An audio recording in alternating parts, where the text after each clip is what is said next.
Les dirigeants des hautes instances du pays, des confessions religieuses, des acteurs du secteur privé et des organisations non gouvernementales évaluées à plus de 300 ont participé à la prière d'action de grâce au Seigneur pour avoir protégé le Rwanda en 2021 et que le pays lui soit consacré pour l'année 2022.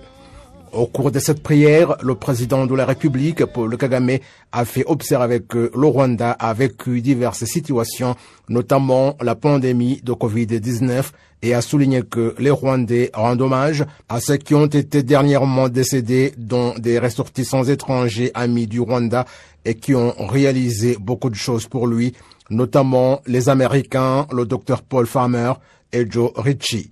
Le chef de l'État a fait remarquer que le Rwanda a vécu divers moments très pénibles, mais estime qu'il devrait constituer une opportunité pour avancer davantage.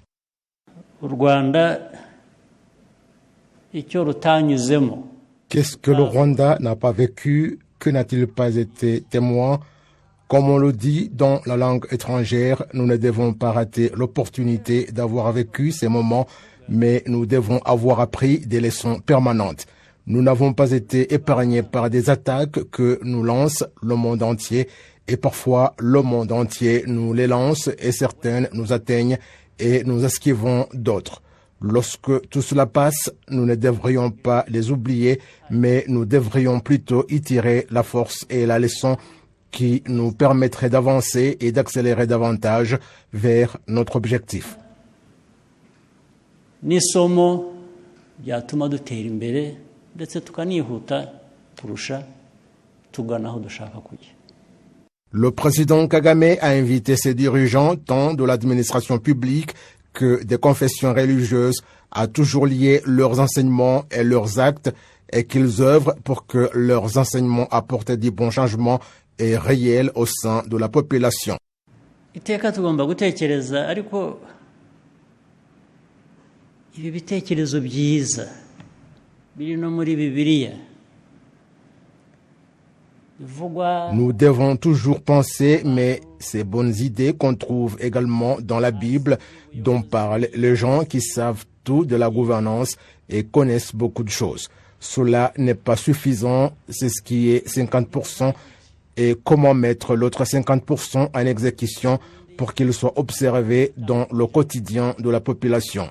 Et alors j'enseigne aux gens un enseignement de qualité qui met tout le monde en extase.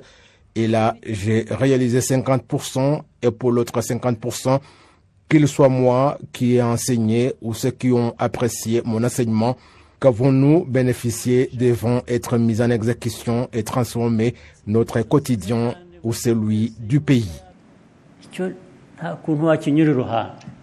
Toujours à ce propos, le chef de l'État a fait observer qu'un dirigeant ne peut pas bien guider sans donner d'exemple et a exhorté les dirigeants à ne pas être durs ni à parler d'eux-mêmes ni être arrogants, mais que ce sont d'autres qui doivent faire leur éloge.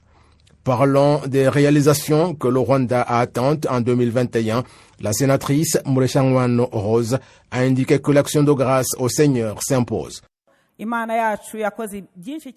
Notre Seigneur a beaucoup fait pour notre pays, le Rwanda, l'année dernière et bien avant. Et on ne peut pas tout en parler. Notre Seigneur, pour le peu parmi tant de choses que tu as fait pour notre pays, nous tout en tant que Rwandais, nous nous mettons à l'unisson pour exprimer notre gratitude. Merci et la gloire t'appartient. La prière d'action de grâce au Seigneur pour le pays et ses dirigeants a débuté en septembre 1995 et le thème de cette année dit « Préserver les réalisations de l'administration pendant et après les moments exceptionnels ». Dans le même ordre d'idées, nous avions eu une invitée dans nos studios, Madame Christelle Muvunyi, conseillère au Rwanda Leaders Fellowship, qui a souligné que bien que le pays ait atteint un certain niveau de développement, les objectifs de Rwanda Leaders Fellowship restent les mêmes. Je fais oui parce que toujours dans la même voie de développement dans nos pays et cela d'une façon pérenne, vraiment pérenne. on doit rappeler à ce que on aura toujours besoin des leaders et des dirigeants qui craignent Dieu, qui sont intègres, qui sont honnêtes et qui aiment vraiment ceux qu'ils dirigent. Et c'est important de rappeler aux leaders et aux dirigeants que ils servent Dieu avant l'homme. Ils servent Dieu avant l'homme. Et comment estimez-vous l'apport de ces prières aux efforts de la reconstruction du pays? En regardant sur les indicateurs jusque-là, on est tous d'accord qu'il y a eu pas mal de résultats. Si je peux mentionner sur les politiques dans notre pays qui se concentrent sur le peuple. Si je peux mentionner, donc il y a par exemple la politique sur la tolérance zéro, par exemple pour la corruption, dans la justice et dans d'autres secteurs. Et c'est important de souligner que le Rwanda Leaders Fellowship a contribué comme dans d'autres instances dans notre pays.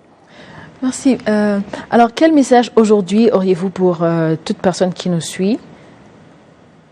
Les valeurs divines. Les valeurs divines sont très importantes de continuer à rappeler la population aujourd'hui, la jeunesse, qui nous aide à se rassurer qu'on aura des leaders on aura toujours des leaders et des dirigeants qui ont des valeurs divines. Donc c'est très important pour le Rwanda Leaders Fellowship. Et dans la même trajet pour la transformation, donc sur la voie de la transformation, c'est aussi important de se rappeler les résultats qui ont été atteints et discuter, regarder un peu qu'est-ce qu'on a besoin pour se rassurer.